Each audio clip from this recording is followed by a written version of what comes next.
Rock and roll may live forever, but we only retire once. Kevin Lamour of Our Financial Plans and Quadris Investment Services offers a large range of financial solutions from some of the biggest leaders in the investment and insurance landscape of Canada. See how a solid financial plan built with friendly and professional advice can help.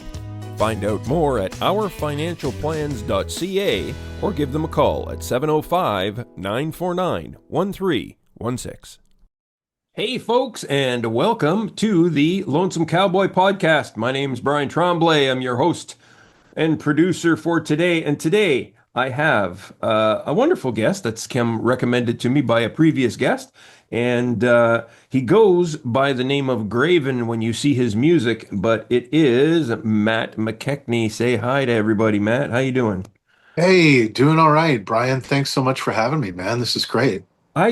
Like I said, I've heard about you, and I said, yeah, and you interviewed with Matt Gower, and I saw that on there, and I said, hey, well, if Matt interviewed him, I says, I can't wait to do it too. Yeah, Matt's awesome guy, talented dude for sure. Yeah, he really is. I'm glad I got to know him.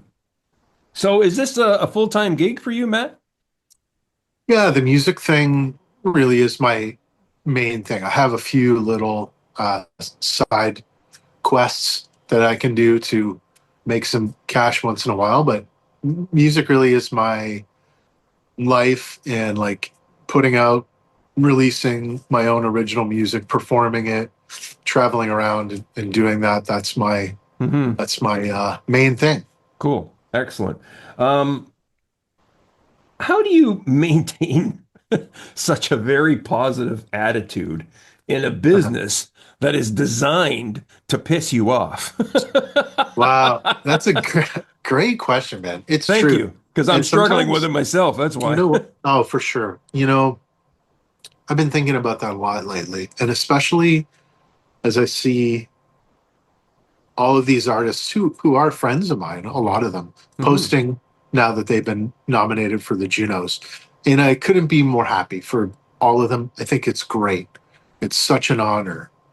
But really, what the music world does is it sort of pits people in direct competition with each other, instead of let's work together, let's build community, let's make a cool space where anyone can come. It's not just a cool kids club, who has the best clothes, who has the best funding or whatever. It's just about the songs. And so that I let that be my driver. The songs, to answer your question, what keeps me positive, it really is the songs. And I think that that's what always brings me back, because once in a while, as you've seen and as I've seen, people can get traction quickly. Things can happen for them. And, and I can be, being a positive person deep down, sometimes I can be like, they got into that festival. I can't believe it. I've applied 8 times and I've never gotten in, and they let them in, Yeah. But at the same time, what can you do? And it's really like an act of surrender. And when I find people who make great songs, I'm in. I'm so interested. I'm like glued to them. I want to like connect and learn their process and talk with them about the songs, because to me, the songs are the things that'll stand the test of time. A current stream of popularity, a current like bump in your numbers, it doesn't mean anything in the long run. It's really about the songs. Those are going to be the things that stick around past you. So that's what I try to focus on. Yeah, good point. And I'm asking kind of questions that are slightly personal, because believe it or not, Matt, I'm that close to saying to hell with it. Dude, I hear you. I have those days. Yeah. Trust me. Yeah. And you know what keeps me going? I'm going to be 64 in 3 months. Wow. Look, I was going to say you're like Thank you. my age, which is still old. Sometimes I get 37. I'm like, can we get married? Because I'm like, I'm 49, so I'm just. Oh, really? On You're on the cusp. Yeah. Good But stuff. I mean, it's just a number. You know what I mean? Oh, I Brian, get it. You know what I'm saying? It's unfortunately the music business's dirty little secret. You know what I mean? It is, and I was talking with someone about that the other day, and it is a very ageist industry. And Yes. I would, that's the thing too. When people say music industry, sometimes it makes my skin crawl a bit because I'm like, it's not an industry. It's not like the lumber industry or the car industry where you go and Yeah. work Or the there steel and industry. Yeah. they're the steel industry where you get a pension, Yeah. you Right. get Yeah. medical, Yeah. you get leave that's paid, you get injured leave. Not music industry is none of that. It's not an industry. There's no union, right? So when people say industry, sometimes I'm like, it's more of a, I like to say, the music world or music Mm. club. But yeah, I Club. agree. Very And good. people refer to it as the industry. So unfortunately, yeah, we have to use Yeah. that term, but Yeah. it's really not an industry when you think about it. Yeah. I like it. Well, I like to call it the music grift. I like this, man. It's I like talking to you because it's refreshing. And I like that you're coming at it honestly because sometimes you talk to people in the music world, and I've done radio and podcast stuff, and I'm grateful for all of them. But sometimes people are just like, yeah, music's so great. Isn't it all so great? Like, it's all so great all the time. And then sometimes, like, no, it's not.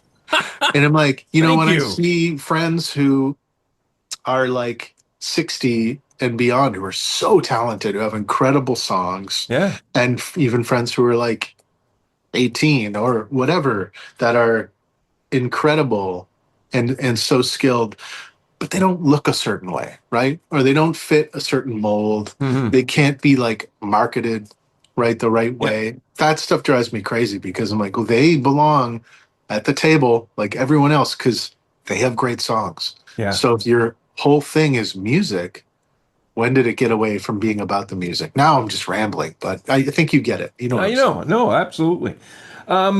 Just to switch gears here a little bit, you Yeah. do a lot of recording on your own in your home, I gather. And that seems to be the way to go with a lot of artists today. I know you've done some studio stuff, but it looks like you do a lot of the stuff on your own. Yeah. I'm the same way. And I mean, it's Awesome. economics, um, and the whole deal. I think there's something to be said. I'm just making the statement. I don't have a question because I just say I like it when someone does it on their own. And the other thing that I like is that you like things like I do, raw, imperfect, Yeah, yeah, yeah. Yeah. you know? I love that. And I think and that, yeah. Sorry, go ahead, man. and yeah, but that's the way I look at it. And I just wish, I guess, a lot of more people would bring back and then this is what I'm trying to do is just me and the guitar and a harmonica. That's it. Yeah. Matt Gower's doing the same thing. He does light his album that he's coming out. Fantastic. It's just that. Yeah. And I wish there was That's more great. of that because then it is just about the song, right? Yeah, that's right. And I think so. I like to do both. I like to record on my own and do an album that way. Like my last album, Always Everything, I Hmm. recorded all that mostly myself. I went to a little studio in town in Ottawa called Raven Street, and they Oh have a yeah. program where um, kids who are, it's called Terra, the Audio and Recording Academy, I think it's called. It's a program where kids can go and learn how to be sound engineers in a year or two. And they have a program where students are always needing to get credit on projects or whatever. So I can go in from time to time if they have a gap and record some stuff for free because it's just students setting it up, right? And like Nice. trying to engineer it. So I'll get some touches and stuff done there. I did have to get it engineered a little bit, always everything. But yeah, that was all me like Yeah. playing all the instruments, doing a lot of it here, recording acoustics and stuff here, recording vocals here, doing it my own way, and then, adding in bits. But I love that. And I love the like lonely aspect of that because I can be a bit of a lone wolf sometimes. But I Sure. also love the communal aspect of just in Halifax in October. I'm going to record this new record with like 5 other people. Let's go do it. Got 6 days, bang it out. And you got like a schedule and deadline. I like that too, because then you got help and you can, bounce ideas off of people and be Hmm. like, well, I Hmm. thought we'd be more here on day 3, but we're kind of more here. I got So you. what do you want to do? See, I like both to answer your question. They're Well, yeah, they're of course. both fun. Yeah. Speaking of which, tell us about that because you made a little short documentary and everything about that album that you Yeah, went out to Nova Scotia with. Yeah, that it sounds like an adventure. Tell us about how for that came up. sure. How did that Yeah. come about saying I'm going to go to Halifax? Yeah. So I have had this friend named Charles Austin from Halifax for many, many years. When I recorded the first Graven thing ever, it was like 2001, and I'd just been emailing him, didn't know him at all. I saw a little ad on uh little feature on Much Music saying he was opening a studio in Halifax, and I loved his band, Super Friends. So I found an email address in the early days of the web, and I started emailing him and asking him questions about home recording at 25. Then I ended up driving out when I was 25 to just go record a bunch of songs in 2 days. It was like 14 songs in 2 days, like super ambitious, kind of insane. But that album is still out today, and I kind of like it. And it was just me and him going back and forth and adding parts. So I think we just bonded in that kind of intense time. And he was like, "Whoa, 14 songs, 2 days, man. That's a lot. Okay, well, let's try it." And we became buddies, and so he helped engineer and played a bit on my album I did with Joel Plaskett called Simple Complex. That was like 2022. And then this one, I just wanted to go back and record with Charles at his own studio in Halifax, and my friend Melissa Payne, who's an amazing fiddler, amazing vocalist and guitarist. She's a singer-songwriter too. She's multi-talented. Hmm. She plays a lot with Blue Rodeo and Matt Mays. Like, she's just incredible. Plays all over everywhere.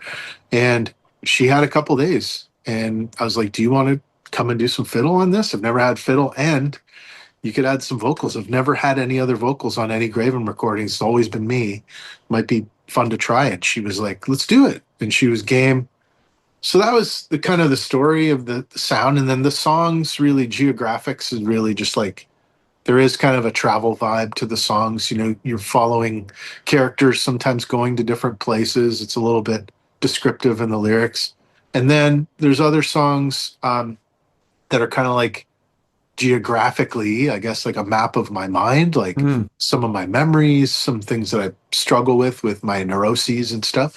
And then, yeah, there's also a bit of the status of the current world today, Yeah. like a bit of a map of what's going on. And I do get a bit political on a few songs, and I never ever like doing that, but I just couldn't help it with one or two instances. It just kind of came out. Yeah. Uh, on these songs. And yeah, I just wanted it to be kind of like a singular voice, but maybe going in all different directions at times. That's kind of how Geographics was born. That's cool. That's very cool. Thanks, man. Um, what makes you want to create a song and write a song? What is it that says that's a song for you? Wow, it's a good question. That what is a song? I Like, think. what makes you say I'm going to commit this to a song? This is Oh yeah. needs to be in a song. Makes you want to write one. Well, for me, I am a bit lucky in the sense, like, I've talked with other songwriters. Like, I had Mark from Elliott Brood on my podcast. Oh, cool. And yeah, a great songwriter, is so talented. He was saying every day he sits down and writes. Like, every morning, his kid goes to school, his wife has a job, and he's home. He makes himself sit down, he has a coffee, and he's like, "I'm going to write a song this morning." And for me, I can't do it that way. Like, for me, I'll go months sometimes without any song ideas, like nothing. And I'll be like, maybe I'm just done writing songs, you know? And then on a weekend, out of nowhere, after 3 or 4 months, I'll get like a download of like 8 or 10 or 12 song ideas out Yeah. of nowhere.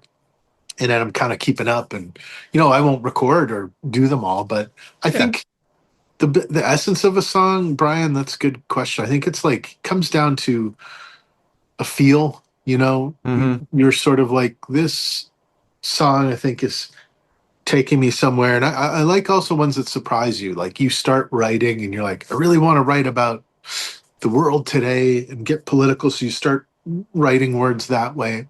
But then you're like, oh, actually, that's not what this song is about. Interesting. It's more about me and my Hmm. own journeys and faults or whatever. That kind of stuff too. I like how songs can morph and change as you write them and are there with them through the nurturing process.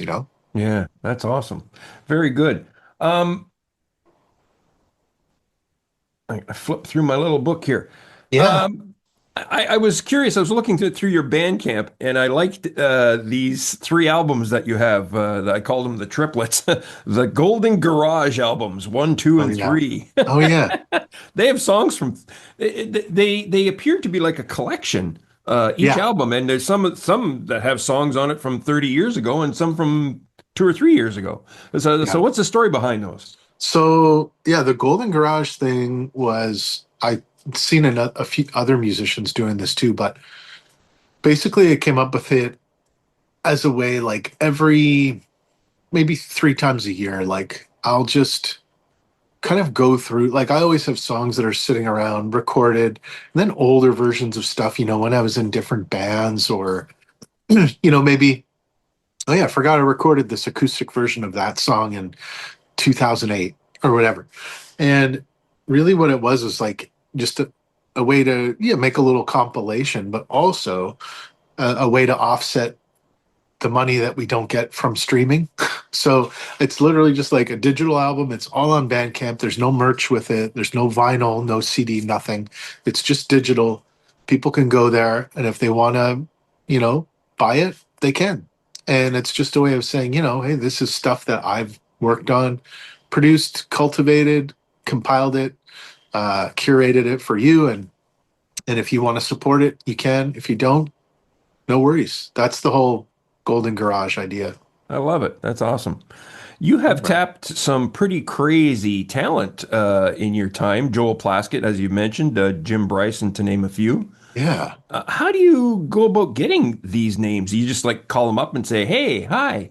You don't know me, Yeah. but or maybe you do know them. So, You know, Brian, it's really because I'm just that good. No, no, I'm kidding. I'm kidding. I'm not. No, no, really. It's because I think I just have always been good at connecting with people. And being from Ottawa, I always knew who Jim Bryson was, but I didn't know him. yeah. I'd never even run across him. I'd heard about his songs, was a fan from a distance. I really love that record he did with the Weaker Thans. It was a great album. I love them too. And, you know, I just sort of would follow along. I think we were Facebook friends for a while too, and I didn't know him in person, but eventually I was just like, what would you think about doing? Eventually, first it was a single, so the song Hymnal.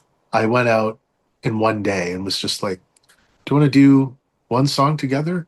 And he was like, well, it would be this, and we can. So I did that. And then off of Hymnal, I was like, what if I have five more? I think that would connect with that one. And that was years, and Jim is a very interesting guy, but has like an incredible mind for songs. Like he's Cool. just the best at being like, think that 10-second stretch, you could take that out. I think this could be there. And then at first you're like, oh, I don't know. And then you hear what he's put together and you're like, oh, it's perfect. Like he just understands music. Joel Plaskett was a friend. Like I met him years and years and years ago. So through that guy, Charles, that I mentioned to you, who Mhm. I met way back, Charles and Joel were good friends. And I always told Charles, like, man, I'm a huge Joel fan. I love Thrush Hermit, love his music. And he was like, oh, I think he's in town. I think he introduced me while he was there. And, East Coast Halifax folks, a lot of them they really don't have much ego. Like they're very like, yeah, cool. You want to chat? Yeah, nice to meet you. Where are you? Oh, you came out from Ontario. Awesome. And Joel was kind of like that. And then I got to know him, went to a few of his shows and introduced myself and said, I know your buddy Charles. And he's like, oh.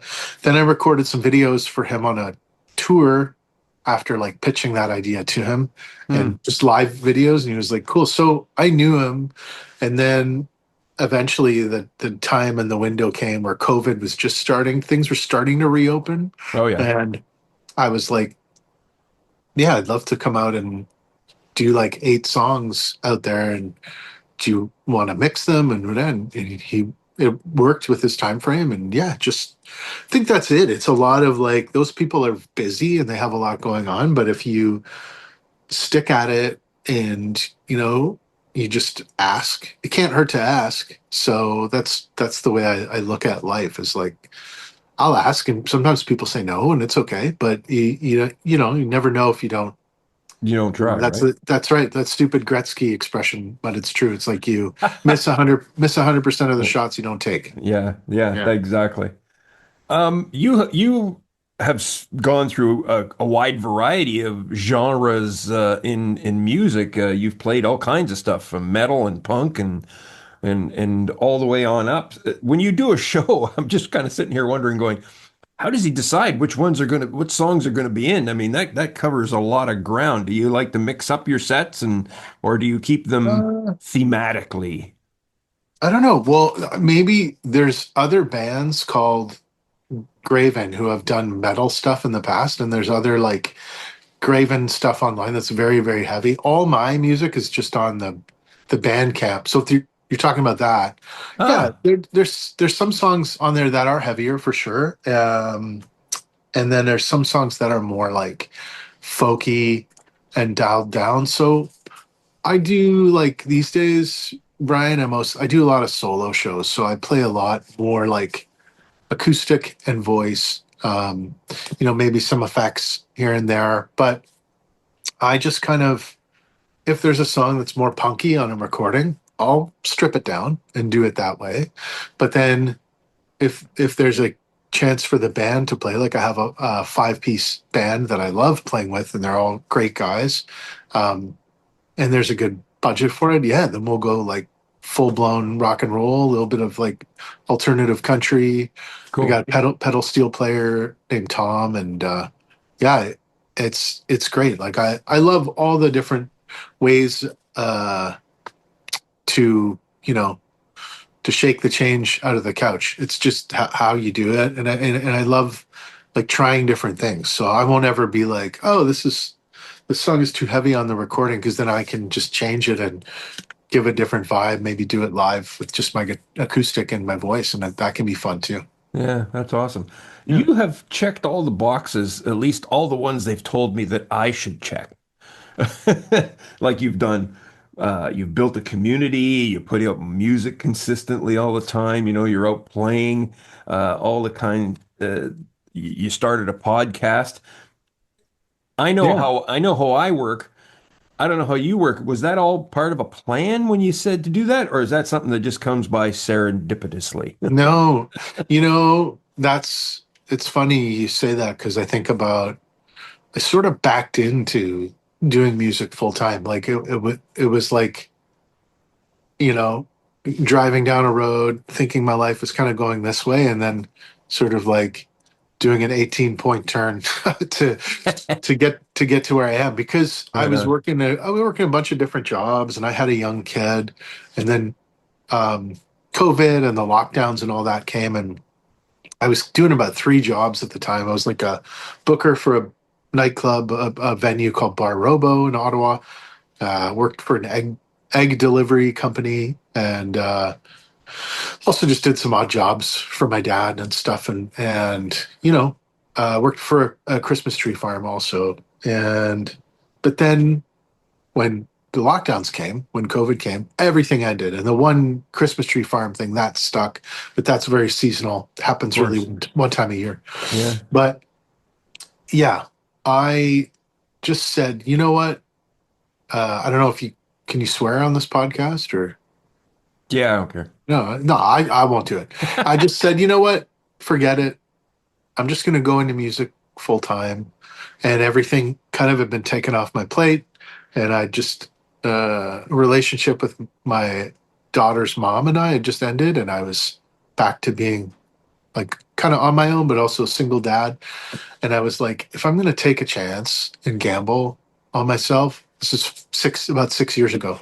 I was like, the time to do it is now. There's not really going to be another time, and I'll have time when I'm not with my kid Yeah. to do this. So I did, and I started by doing live streams when everybody was home, and I would just say, if you want to leave tips, please do.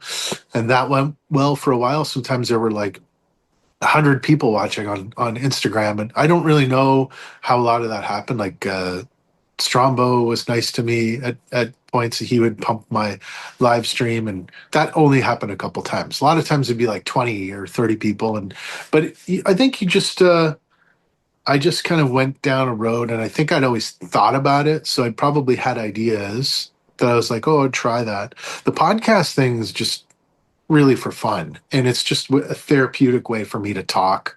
Yeah. It's really just me a lot of the time. I have guests once in a while, like I did have Strombo on there. Yeah, I listened uh, to that one. Yeah, that was oh yeah, great. Yeah, thanks man. that was really Yeah, cool. and I do a lot of it is therapeutic. A lot of it is just me like getting stuff out, things that I need to say, and people are very kind and nice, and I don't make any money from that. It's literally just for fun, as you know. It's like Yeah. really, it's a really fun outlet for me. And so I think that, yeah, I didn't really plan it out. I just kind of was doing it. And then I think you get so far down the road of doing something, of being in a certain lifestyle, that you're just like, I guess I'm okay. Oh, maybe I'll do this. You know, you're just trying to find ways to keep swimming. Yeah, So that's what I did. that's cool. The 21st century music business is, well, it's killing the music business, I think, in my opinion, Yeah. anyways. Here you get the chance to put forth whatever you like in this one. What do you think needs to happen Um, to, for artists to find themselves, I mean, pretty soon I don't think these artists are gonna be not needed anymore because of the way things are going. yeah. Um, what do you think we got to do to make things change in that respect? Like, the respect for the artist is going, and Do you we're, mean like so? What do you mean specifically? Talking about streaming, or are you talking about I guess I'm talking about the whole ball of wax because whole ball of wax? yeah, the streaming, the playing, we got bands that are stopping touring because it's not feasible I mean, anymore. yeah. Yeah. No, that part is crazy to me. I don't get that because I've never been at that level, but I've heard bands saying like, we had to cancel this tour because we're going to lose like 10 grand or something. I'm like, 10 grand? Like, what are you doing? But I know it's not their fault. It's just the way that the world is. Its expenses, costs, Oh yeah. pre-lockdown have changed and changed forever. And they don't want to gouge ticket sales either. They want to still make them semi-affordable. Hmm. But yeah, if something's not working, you got to find another way to do it. And a couple years ago, I'm going to try and do more of these in the future, but started doing shows just out here in my backyard. Um, and, might have myself playing, maybe my friend Tom is playing steel, and then I get one other artist to come, either from out of town or whatever. And those are always really fun. Like they always seem to be kind of hits. People like the curated experiences where they can come and enjoy music somewhere different, somewhere that's a bit unique, somewhere where they're gonna, maybe they can listen to tunes, but also look at the stars and look at the trees, or just feel the wind blow by them a bit, and you're taking a gamble because it's outside, but so far, knock on wood, they've all gone well. Yeah, But right. I think that's what you have to do, Brian, is give Yeah. people unique experiences and try to not do the same things. Because I see musicians all the time and they're killing themselves by repeatedly doing the things that their friends are doing. They're like, how come it isn't working out? And it's like, well, you're playing at these places and this band has a bigger draw than you. You don't have as much of a draw, and you're playing at this place, which, to be honest, smells like piss and beer.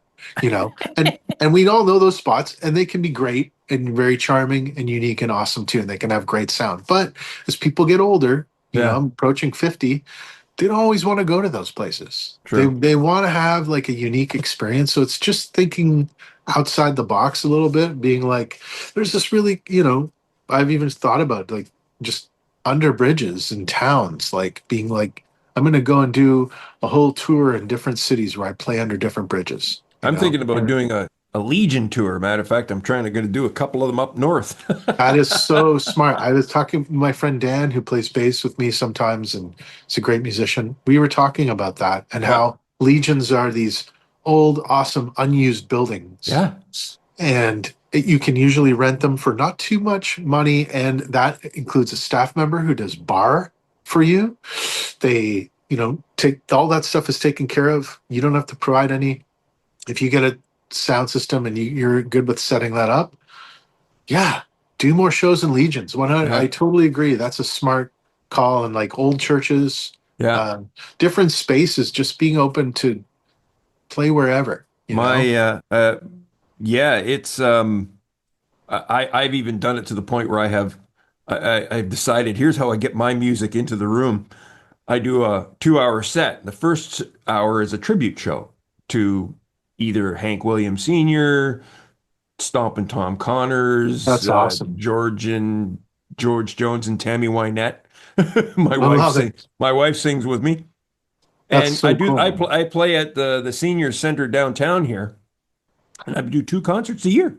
And That's I pick a cool. tribute show, and I do that one, and then I play my stuff at the end. That's And so awesome, dude. I yeah, love that. so and I try to pull. Man, I even played on the platform for a train that we have that pulls up. It's called the Agua Canyon Tour Train, Wow. and it used to be the Algoma Central Railway, but now it just goes up to the Agua Canyon. And I said, "Hey, can I play for tips on your platform?" They said, "Yeah, sure." Well, see that right there. That's being, intuitive. That's being like Trying. intelligent and just trying to do different things. And that is what musicians have to do. When they start to die, when I see musicians that are friends of mine, and don't get me wrong, there's days where I want to scream into the void too, because it Yeah. can be very soulless. But when I see musicians and they go online and they didn't get the grants, they didn't get this thing, they didn't get nominated for that, things aren't working out, then to me, I'm like, buddy, you should do something else because it's not for you. If that's what you're going after, those things will always let you down. Festival season for a musician of any level is still called rejection season for a reason, I got a perfect like, record. 4 years, huh? never got one. There you go. So you get it. Four Yeah, years, man. never got a showcase. It's I know, dude. I I went lied. I got to a private showcase this year. oh, that's good. Yeah. I went to OCFF once. Wait, FMO. Sorry, FMO. FMO. I went to Now Folk Canada. Yeah. I went to FMO right in Folk Canada now. Yeah. 3 years ago, and it was great. I mean, I didn't get a showcase either. I applied for one, didn't get it, Yeah. but I talked to a lot of friends. I made some friends that I'm still in touch with who are great musicians. And that part I think is uh, unmatchable. It's Mhm. great, That's but what I've done. Yeah, because but there's no it's a, community in this town, but I mean I've got tons. between you and me and everyone on your podcast, it's not cheap. No. It's not cheap to go there. It's not like just to drive to get yourself to whatever town it's in. Then they want you to usually stay in a hotel so you don't miss the action. Well, that's not cheap. And they give you a bit of a discount, which frankly isn't much. And then you have to pay a registration fee to be in the thing. And it's like, yeah, you get a musician discount too. But at the end of it, you're probably spending 500-600 bucks or more just on staying in a hotel and going to a conference Yeah. where you're not even guaranteed to get shit all out of it. Sorry for swearing, but it's true. That's the way actually I saved a little bit of money this year is my wife volunteered and I was a facilitator for one of the rooms. That's good. Well, Yeah. smart. So we Smart. only had that going for us. Matt, we're coming down to the end of the wire, unfortunately, with Zoom here. So I want you to tell the folks where they can find more about you and Graven and all your music and your socials and all that fun stuff. For sure. Well, I'm at Graven Canada on all the socials. My new record, Geographics, is out now. I'm releasing a song every Monday and Friday, all the way from starting this past Monday, Jan 26th, to Feb 27th on my Bandcamp. So graven.bandcamp.com. It's Awesome. only going to be there. You can listen, even if you don't want to download, you can listen to each track as it comes out. And I'm going to talk about each one on social media. And yeah, I hope you just come along for the ride. And Graventown is my podcast. Yeah. There we go. That's it, folks. Thanks so much, Matt, for coming on the program. I appreciate it. Thank you, Brian. Much love, man. Thanks for doing what you do. You bet.